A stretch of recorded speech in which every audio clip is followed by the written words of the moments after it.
12회를 혈루증으로 앓는 한 여자가 있어 나는 의원에게 많은 사랑을 받았고 그전보다 아무데였을 때 아무 교염이 없고 도리어 더 중하였던 자에 예수의 소문을 듣고 무리 가운데 섞여 뒤로 와서 그의 옷에 손을 대니 이는 내가 그의 옷에만 손을 대어도 구원을 얻으리라 하니라. 이에 그의 혈루 근원이 곧 마름에 병이 나온 줄을 몸에 깨달으니라. 예수께서 그 능력이 자기에게서 나간 줄을 보시고 무리 가운데서 들려가 말씀하시되 누가 내 옷에 손을 대었느냐 하시니 제자들이 여짜오되 무리가 에어싸 미는 것을 보시며 누가 내게 손을 대었느냐 물으시나이까 하되 예수께서 이 일을 하는 자를 보려고 불러주시니 여자가 제게 이루어진 일을 알고 두려워하여 떨며 와서 그 앞에 엎드려 모든 사실을 여짜온데 예수께서 가라사대 딸아 내 믿음이 너를 구원하였으니 평안히 평안히 가라 내 내일 병에서도 병에서도 평안하였지어다. 아직 말씀하실 때에 회당장의 집에서 사람들이 와서 가로되 당신의 딸이 죽었나이다. 어찌하여 선생을 더 괴롭게 하나이까? 예수께서 그 하는 말을 받들어 드시고 회당장에게 이르시되 두려워 말고 믿기만 하라 하시고 베드로와 야고보의 형제 요한 외에 아무도 따라옴을 허치 아니하시고 회당장의 집에 함께 가사 허나함과 사람들의 울며 심히 통곡함을 보시고 들어가서 저희에게 이르시되 너희가 어찌하여 허나하며 우느냐? 이 아이가 죽은 것이 아니라 잔다 하시니 저희가 비웃더라. 예수께서 저희를 다 되어 보내신 후에 아이의 부모와 또 자기와 함께 한 사람들에게 드시고 아이는 곳으로 들어가사 그 아이의 손을 잡고 가라사대 달리다굼 하시니 번역하면 곧 소녀야 내가 내게 말하노니 일어나라 하심이라. 소녀가 곧 일어나서 걸으니 나이 12살이라 사람들이 곧 그의 놀라고 놀라거늘 같이 예수께서 이 일을 아무도 알지 못하게 하려고 저희를 많이 경계하시고 이에 소녀에게 먹을 것을 주라 하시니라. 아멘. 자, 안녕하세요. 전후좌우에 계신 분들 오랜만에 보신 분들 많네요. 정말 인사 좀 해봅시다. 반갑습니다. 잘 오셨습니다. 반갑습니다. 잘 오셨습니다. 네. 여러분 혹시 빵 좋아하세요? 네. 빵 종 요즘 빵 종류도 다양하지만 가격도 천차만별이고 밥값에 못지않는 빵값이에요, 그렇죠? 빵이 옛날 그 빵이 아니죠. 근데 그 빵 중에서 여러분, 제가 우리 아이들이 졸구를 좀 갖고 왔는데요. 빵 중에서 이 샌드위치라고 하는 빵이 있어요, 그렇죠? 이 샌드위치라고 하는 빵이 있습니다. 근데 오늘 여러분이 샌드위치를 좋아하시는지 모르겠는데 저는 오늘 여러분과 함께 샌드위치를 좀 먹어야 될 것 같습니다. 다른 이유가 아니라 오늘 이 본문의 구조가 바로 샌드위치식 구조를 하고 있어요. 오늘 본문 읽은 게 많죠? 그러면 잠깐 우리가 본문의 시선을 갖고 가서 좀 분석을 잠깐 해볼까요?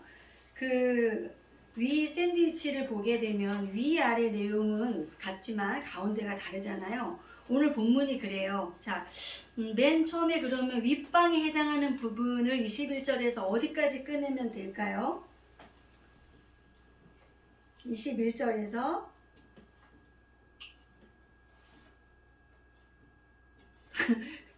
24절까지. 예, 그리고 또 상관이 없는 12의 혈류병을 앓던 여인을 고쳐주는 상황이죠. 그럼 그것은 어디까지요? 34절까지. 예, 그리고 다시 회당장 가족의 이야기 넘어왔죠. 예, 이렇게 해서 이것은 샌드위치 구조예요. 샌드위치를 보게 되면 여러분 이 가운데에 이 식재료의 내용물에 따라서 뭐 치즈냐, 햄이냐, 토마토냐, 에그냐 내용물이 이 가운데 식재료에 따라서 샌드위치 이름이 결정되잖아요. 그러니까 오늘 본문에서 무엇보다 중요한 것은 가운데에 있는 본문이라는 거예요. 그렇다고 이 양쪽에 있는 게 중요하진 않지는 않죠. 왜냐하면 그게 있어야 이게 흘러내리진 않으니까요. 자, 그걸 염두에 두시고 한번 말씀을 편안하게 들으세요. 자, 지난번에 마가복음에서 어떤 일이 있었냐면 예수님께서 10개의 도시를 일컬어서 데카폴리라고 했던 그 지역 중에 거라사에 가셨어요. 그죠? 거라사에 가셔서 귀신이 들려서 사람들과 가족과 함께 살지 못하고 어디에서 살던 무덤에서 살던 사람을 고쳐주시고 그 사람에게 있었던 그 2000 되는 그 귀신을 어디로 보냈어요? 돼지떼에 보내서 바다에 몰살시키고 이 사람이 멀쩡히 있는 걸 보고 그 주민들이 예수님이 더 이상 그곳에 계시는 거를 허락하지 않으셨죠. 세상의 관심은 한 영혼의 구원에 있지 않았어요. 그렇죠? 그래서 떠나달라고 하셨기 때문에 예수님이 다시 배를 타고 이쪽으로 출발하시기 전에 이제 오신 그곳이에요. 그곳에 이제 와서 봤더니 사람들이 많이 이제 모여 있었어요. 그 성경은 이제 그 많은 무리를 큰 무리라고 표현을 했습니다. 근데 큰 무리의 대표되는 한 사람 격인 야이로라고 하는 사람이 예수님이 그 바닷가에 도착하시니까 예수님 앞에 와서 쫙 엎드려서 자기 어린 딸이 죽게 됐으니까 살려달라는 거예요. 근데 여러분 이 야이로는 회당장이었어요.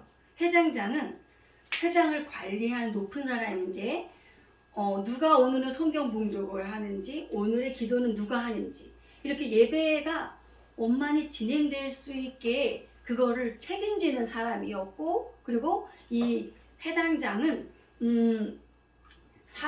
그 유대 사회에서 종교인으로 덕망 있고 유력하고 존경받는 사람이었어요.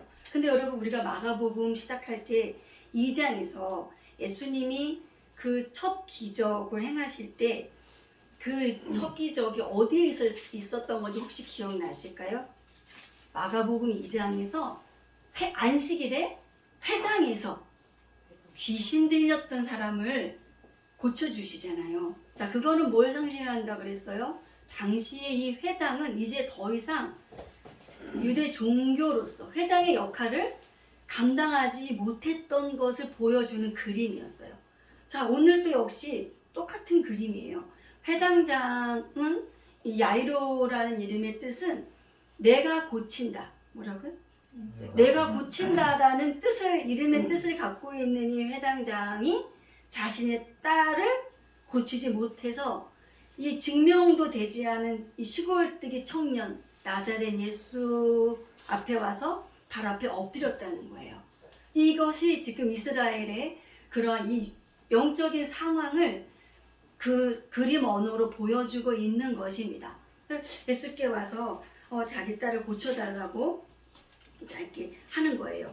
지금 이 유대 종교는 자기의 종교의 역할을 하지 못하고 오히려 종교라는 이름으로 사람들을 시대를 죽이고 있었습니다.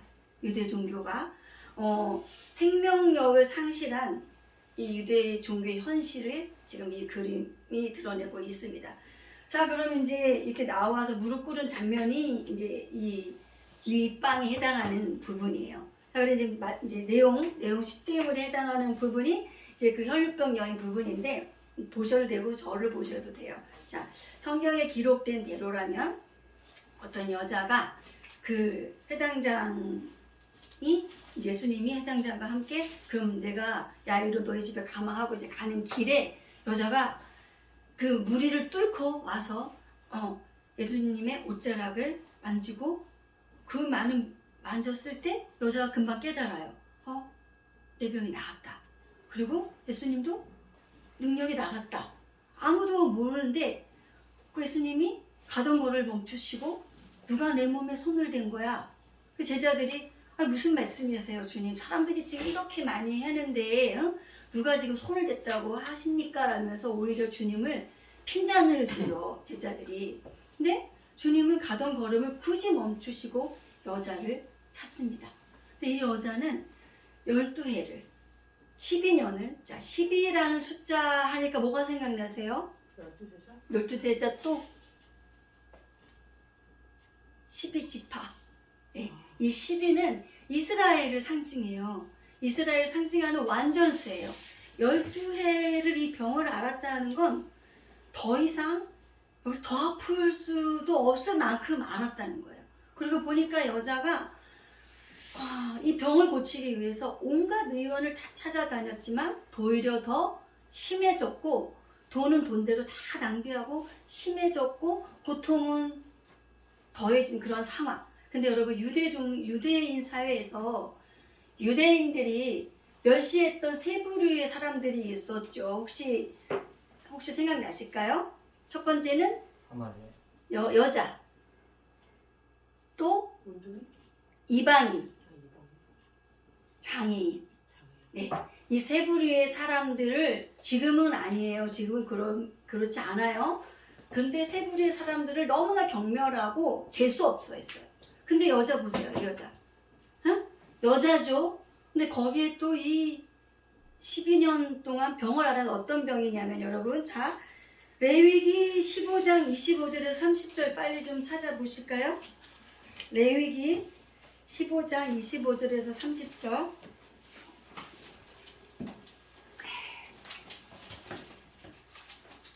레위기 15장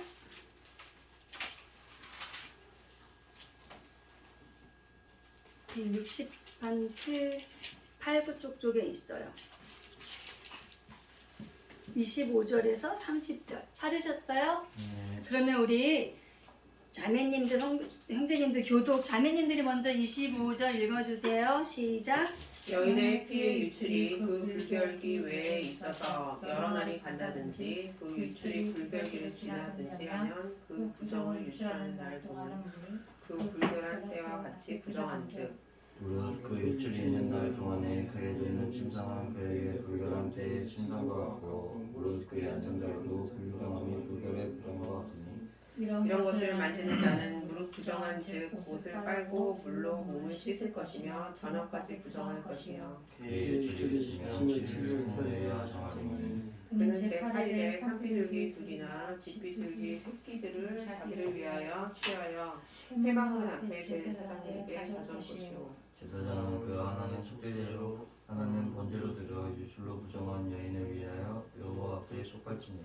네, 이거는 단지 여자의 그 생리하는 기간 동안에 그 유출이 있어도 여자가 만지고 손대는 모든 게 다 지금 부정하다는 거잖아요. 근데 이 여자는 그 정상적인 생리의 기간이 아닌데도 계속해서 몸에서 피가 난 거예요. 12년을.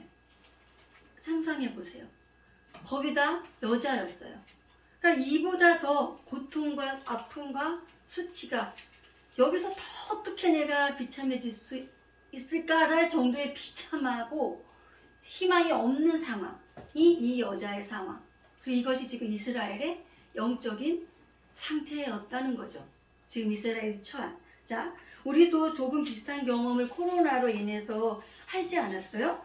처음에 우리가 코로나 환자가 있었을 때 마치 우리 사회는 그 환자가 큰 중죄를 저지른 것 같은 시선으로 바라봤었잖아요.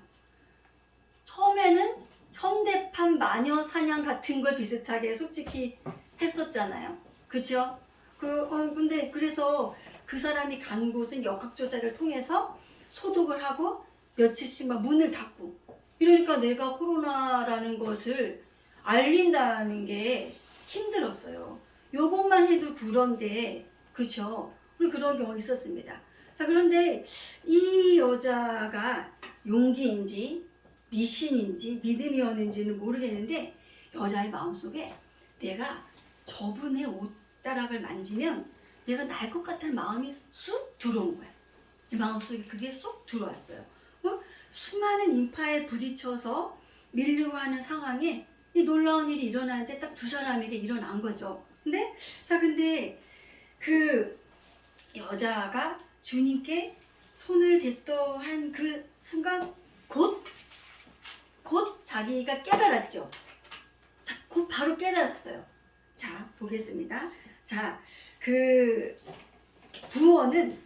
여러분 구원은 즉각적인 거죠. 그죠? 예수님을 만나는 그 순간 구원은 즉각적인 거예요. 구주로 고백하는 그 순간 즉각적으로 구원이 일어나는 겁니다. 자, 여러분 그 여자가 예수님이 저 생각에는 지금 야이로 딸이 바쁘니까 얼른 가면 좋겠는데 야이로 지금 얼마나 애가 타겠어요. 자기 딸이 죽어가고 있는데 근데 예수님은 굳이 이 여자를 찾았어요. 그 여자가 두려워서 주님 앞에 나와서 있었던 일을 다 얘기를 해요. 근데 자, 딸이 자, 그러기 전에 여러분 우리가 구약에서 율법을 보게 되면 구약에서는 나의 죄를 해결하기 위해서 어떤 건 있죠? 재물을 갖죠. 네, 제사를 지냈잖아요. 근데 그 제사를 지낼 때 그 제물은 어떤 제물이었냐면은 시장에 가서 파는 거를 사도 안 됐어요. 그리고 길거리에 유기된 짐승도 안 됐어요. 반드시 집에서 기른 짐승 중에서 흠 없는 거를 가지고 내가 직접 끌고 왔어요. 내가 직접 그 제사 드려야 되는 그 성막까지 끌고 왔어요. 그런 다음에 그 갖고 온 짐승에게 뭐래요? 안수를 하죠. 이 안수는 누가 해요? 내가 해요? 제사장이에요? 제사장에. 아니에요. 이 짐승에게 안수는 내가 합니다. 그래야 내 죄가 이 안수를 할 때 내 죄가 이 짐승에게 전가되는 거예요. 부정한 내가 이 흠없는, 그래서 흠없는 것이어야 했어요. 부정한 내가 이 흠없는 짐승에게 안수할 때 내 죄가 얘한테 가는 거예요. 그래서 이 제물을 누가 죽여요? 내가 죽여요. 나중에 제사에 대해서 한번 하겠습니다. 내가 제사장이 하는 건 그 피를 갖다가 바르는 거를 제사장이 했죠. 자, 근데 그럴 때 나의 죄가 부정한 내가 깨끗한 얘한테 전가돼. 바로 이 그림이에요. 여자는 지금 부정해요. 그죠? 부정한데 부정한 그녀가 예수님을 만질 때 부정한 그녀의 죄가 누구에게로 가요? 부정한. 예수님에게 가요. 그래 그 즉시 예수님 우리의 죄를 사하시고 우리는 뭐가 일어나요? 구원, 고침이 일어나는 그림을 지금 보여주는 있는 것입니다. 자, 여자가 주님의 옷자락을 만져야겠다고 한 이게 어떻게 보면 미신 같죠, 여러분, 그렇죠? 그런 마음이 들잖아요. 내가 우리 강은혜 성도님이 집에 내가 김일한 성도님, 김일한 목사님을 만나야겠어. 성은아 목사님을 만나서 얘기를 해봐야겠어. 그건 사실은 뭐 성은아 목사님이나 저에게 어떤 능력이 있다고 하는 그런 게 아니라 어쩌면 그 설명하기는 그렇지만 어떤 미신적인 믿음일 수도 있잖아요. 그 사람을 향한. 자, 근데 이 여자가 이대로 이렇게 앉아서 이제 여자는 더 이상 죽은 거랑 마찬가지로 사회적으로는 돌아다닐 수 없었어요. 이런 여자는 돌아다니면 돌 맞아 죽었잖아요. 근데 여자가 무리 가운데로 나왔어요. 내가 이대로 죽을 수는 없다 이거죠. 천국은 침노하는 자의 것이죠. 그죠? 천국은 침노하는 자의 것입니다. 여자가 내가 이대로 죽을 수는 없다. 내가 뭐라도 해봐야겠다 하고 나온 거예요. 무리 가운데로 나왔습니다. 자, 사회적인 간섭과 율법의 틀을 뚫고 여자는 용기를 내서 자신의 죽음과도 같고 저주와도 같은 이 부정한 삶에서 무리로 나왔습니다. 용기가 필요했죠. 그리고 저분의 옷자락을 만지면 내가 고칠 수도 있으라고 하니 사실 미신적 믿음도 있었어요. 그녀가 얼마나 떨렸겠어요. 죽을 수도 있는 목숨 걸고 나온 겁니다. 자, 마태복음 14장, 여러분 좀 졸려 하시는데 마태복음 14장 35절 36절 좀 빨리 찾으신 분이 읽어주시겠어요? 마태복음 14장 35절 36절. 그곳 사람들이 예수신 줄을 알고 그 근방의 줄을 통제하여 모든 병든 자를 예수께 데리고 와서 다만 예수의 옷가에라도 손을 대게 하시기를 경고하니 손을 대는 자는 다 나음을 얻음이다. 네, 여러분 여기도 많은 사람들이 예수님의 뭐를 만졌대요? 옷자락. 옷자락을 만졌고 그 만진 사람들 중에 많은 사람들이 나았다는 거죠. 다른 말로는 주님께 자신의 부정을 전가시킨 모든 사람들을 구원받았다는 거예요. 자, 그러면 유대인들은 하필 왜 옷자락이라는 거죠. 여러분 머리카락도 있을 수 있고 얼굴도 있을 수 있고 눈을 마주칠 수도 있고 손을 만질 수도 있잖아요. 근데 왜 하필 옷이었냐 이거죠. 근거가 있냐는 거죠. 있어요. 근거가 있어요. 자, 자꾸 성경을 찾게 해서 미안한데 민수기 15장 민수기 15장 37절에서 41절 가볼까요? 민수기 15장 37절에서 41절.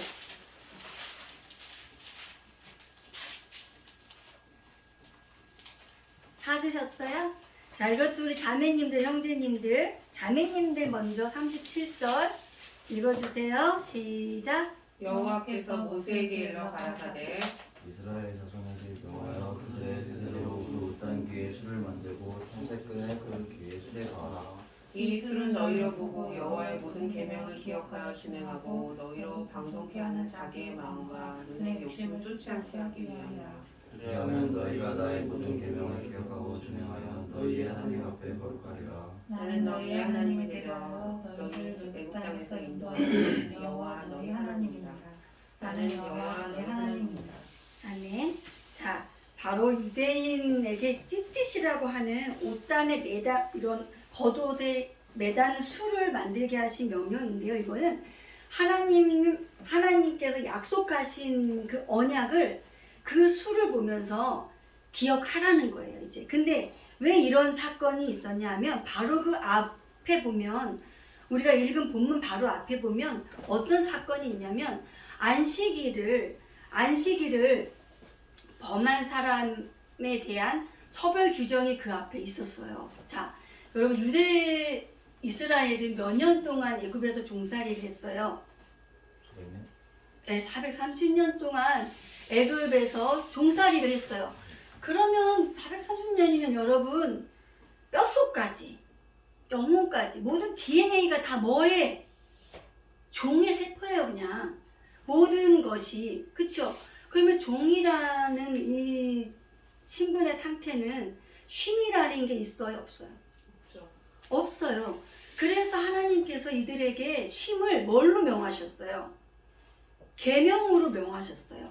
안식일을 구별하여 거룩히 지키라고 계명으로 명하셨어요. 그럼 여러분 마가복음 처음에 할 때 제가 안식일에 대해서 설교했던 거 기억나실까요?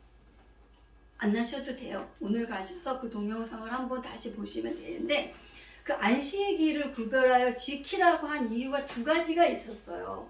혹시 이거 기억나실까요? 집에 가서 보겠습니다. 기억나시면은 제가 기억 잘 해내셨다고 말해주려고 했는데 자, 첫 번째는 하나님이 천지를 창조하신 창조주이시기 때문에 안식일을 기억하여 구별하여 지키라고 했고 두 번째는 내가 너희를 애굽 땅에서 즉 이 미츠라임에서 구원해낸 하나님이기 때문에 안식일을 구별해 지키라는 거였어요. 그런 것 같아요. 그죠? 생각나죠? 생각나는 것만 해도 어딥니까? 자, 그렇게 이제 했는데 이 사람들이 늘 그렇게 했던 사람들이 안식일에 쉰다는 게 잘 되지 않잖아요. 그래서 어떤 사람이 안식일을 어겼어요. 근데 어떻게 했냐면 그 사람을 회중 앞에다 놓고 다 그 사람을 돌로 쳐서 죽였어요. 너무 심한 거 아니에요? 우리 다 너무 심한 거죠. 자, 근데 이순신 장군이 전쟁 때 자기와 친분이 있었고 친한 사람이었는데 그가 병영을 이탈했을 때 자기가 친함에도 불구하고 그를 데다가 죽이셨어요. 이순신 장군도. 왜?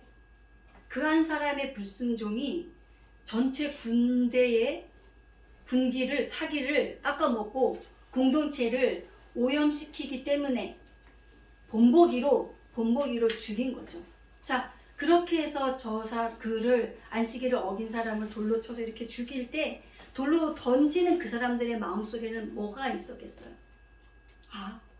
어기면 안 되겠다. 그치? 계명을 어기면 안 되는구나. 그래서 사실 이 안식일은 하나님의 안식이 필요하신 건 아니잖아요. 누가 필요해요?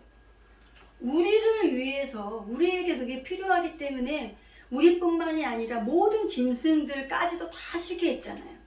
이방 나그네까지도 종들까지 다 쉬게 했잖아요. 그렇죠? 사랑이란 말이죠. 자, 그런데 그걸 하지 않으니까 이게 하나님이 계명으로 놓고 제도적인 장치를 두신 거예요. 자, 그래서 이제는 그걸 잊지 말라고 하나님의 그 모든 언약들을 잊지 말라고 하나님이 매일 입는 옷에 술을 빠서 달게 했어요. 저도 신학생 때 이것을 만들었거든요. 찌찌시라고 이렇게 생겼어요.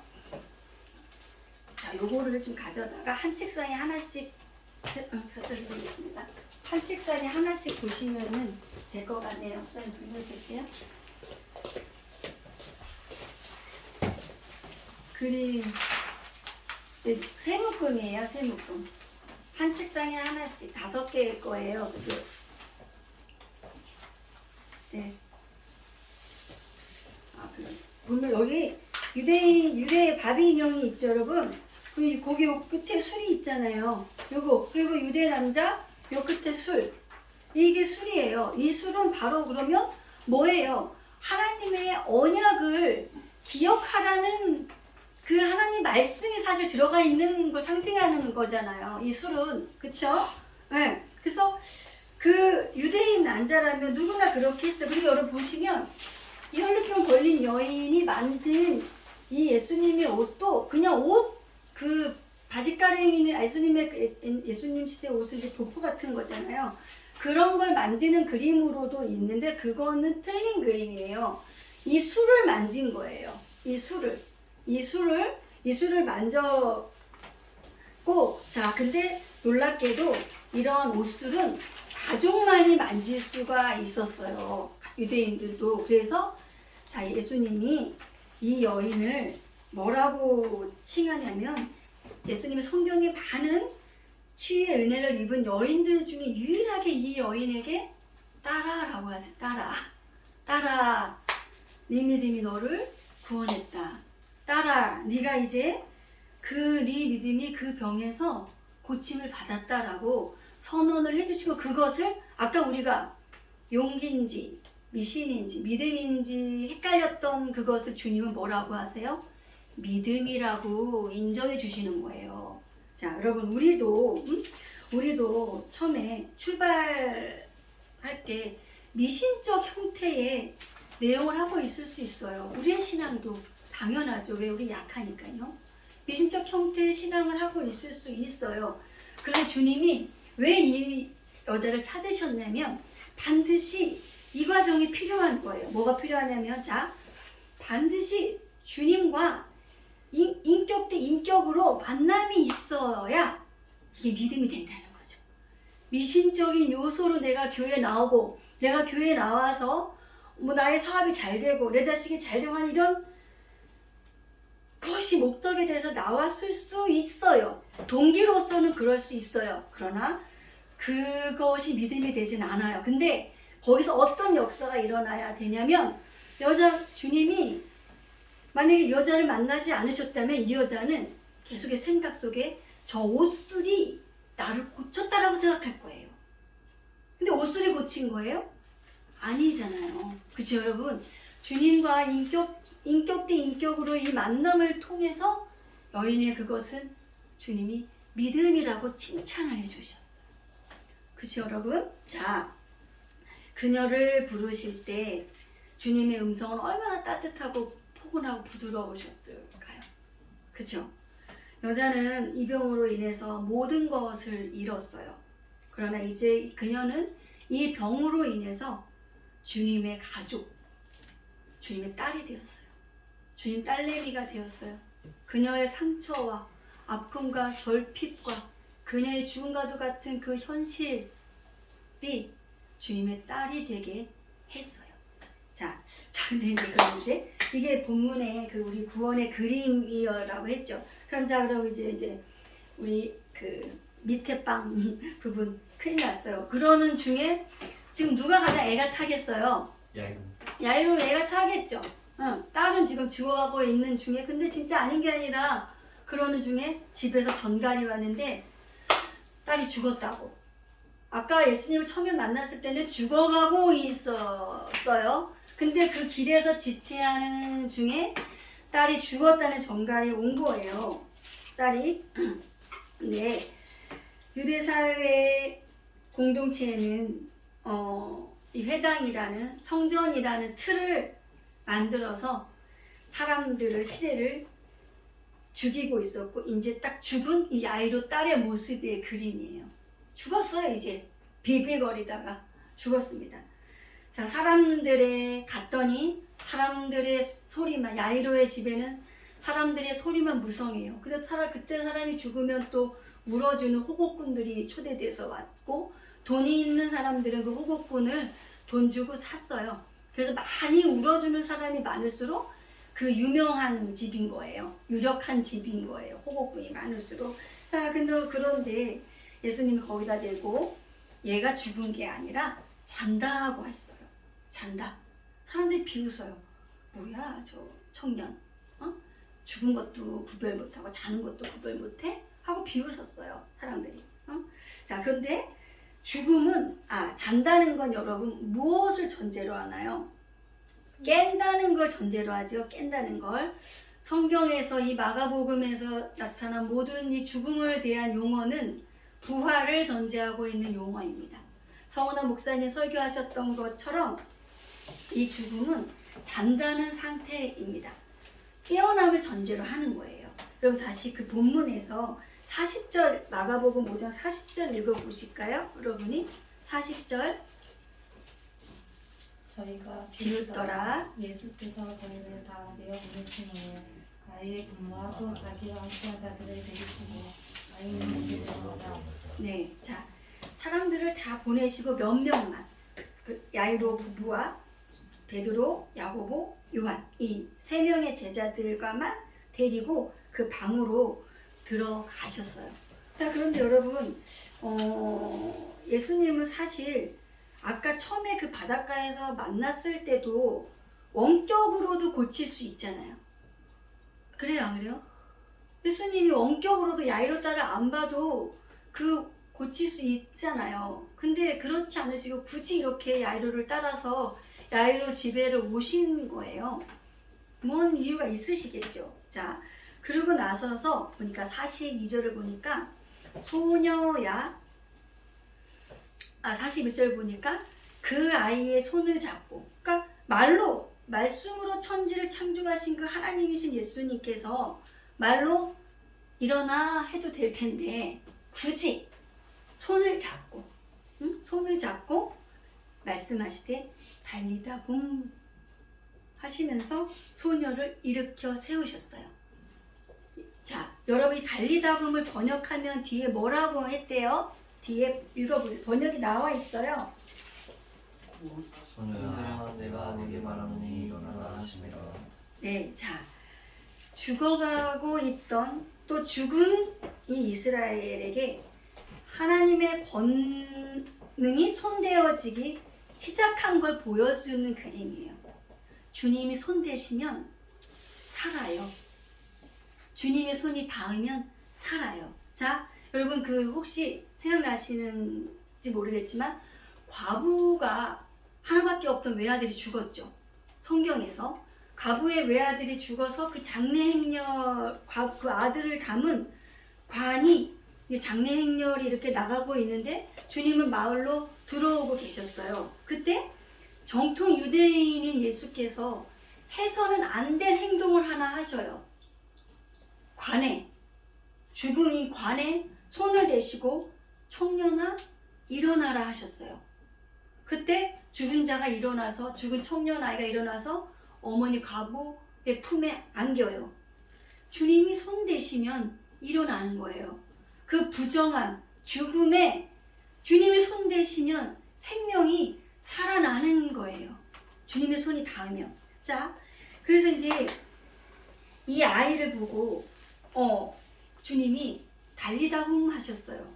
이거는 히브리어도 아니고 헬라어도 아니고 아람어예요. 아람어인데 어떤 아람어냐면 이 말은 지금 모든 사람들을 데려가지 않으셨죠. 아이를 살리는 곳에. 몇몇 사람만 데리고 가셨는데 정통 히브리인들이 다정하게 잠자고 있는 자녀를 깨우는 말이에요.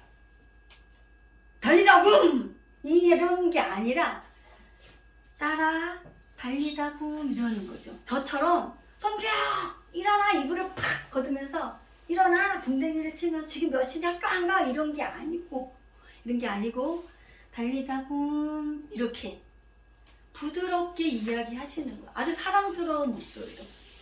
그럼 여러분 이 아이가 그래서 일어났어요. 자, 지금 절망스럽지만 어둠만 존재하는 것 같지만 일어나라는 거예요. 일어나라는 주님이 우리한테. 자, 옆에 사람에게 달리다금 한번 해볼까요? 달리다고. 부드러워. 우리 장로님, 성원호 목사님, 달리다곰. 네, 달리다곰. 우리 이렇게 비밀의 우리만의 언어인 거예요. 그래서 우리가 힘들 때 나한테 말해줘요. 이런 달리다곰. 일어나야지. 자, 그런데 이 소녀의 나이가 또 몇 살이래요? 12살. 그러니까 지금 이상하네요. 여러분 좀 뭔가 이상하지 않아요? 여자도 12애를 알았어요. 소녀도 12살. 자, 유대인들의 성인이 시작되는 여자아이의 나이가 12살이에요. 남자아이는 13살. 그러니까 이때부터 결혼을 할 수 있었죠. 물론 이 조언이라는 게 그때 당시 외부의 전쟁으로 공격을 많이 받아서 여자아이들이 잡혀가니까 그래서 빨리 결혼을 시켰다는 그런 역사적인 또 이유도 있긴 있었는데 어쨌든 이 아이는 이제 성인이 유대인의 성인으로서의 삶의 출발을 죽음으로 출발했을 뻔했는데 주님이 살려내신 겁니다. 예? 자, 성인이 되었지만 이 이스라엘의 지금 그 상태는 여자 이 혈류병 같은 여자 같은 상태 또 이 아이 같은 그런 딸의 모습의 현실이었지만 주님은 기꺼이 그 이스라엘의 현실에 부정에 주님은 손을 내밀으셔서 대셨습니다. 네? 주님이 저와 여러분의 이 현실과 저와 여러분의 이 삶에 지금 주님의 손을 내밀고 계십니다. 어떻게 하실래요? 잡아야죠. 주님의 손을 잡고 가야죠, 우리가. 여러분, 그죠? 자, 그리고 지금 인류의 이 더러움의 문제, 인류의 이 부정의 문제를 해결하기 위해서 주님께서 오셨습니다. 대속해 주시기 위해서 오셨습니다. 오늘 종려주일이 시작되고 고난주가 시작이 됩니다. 다음 주는 부활주일입니다. 자, 한 주간 저와 여러분의 삶이 주님의 언약을 의지하는 옷술에 달린 언약을 의지하는 은혜와 주님의 손대심의 역사가 있어서 우리 정말 살아나고 싶습니다. 그렇죠? 여러분, 자, 기도하시겠습니다. 하나님, 나의 부정과 죽음의 문제를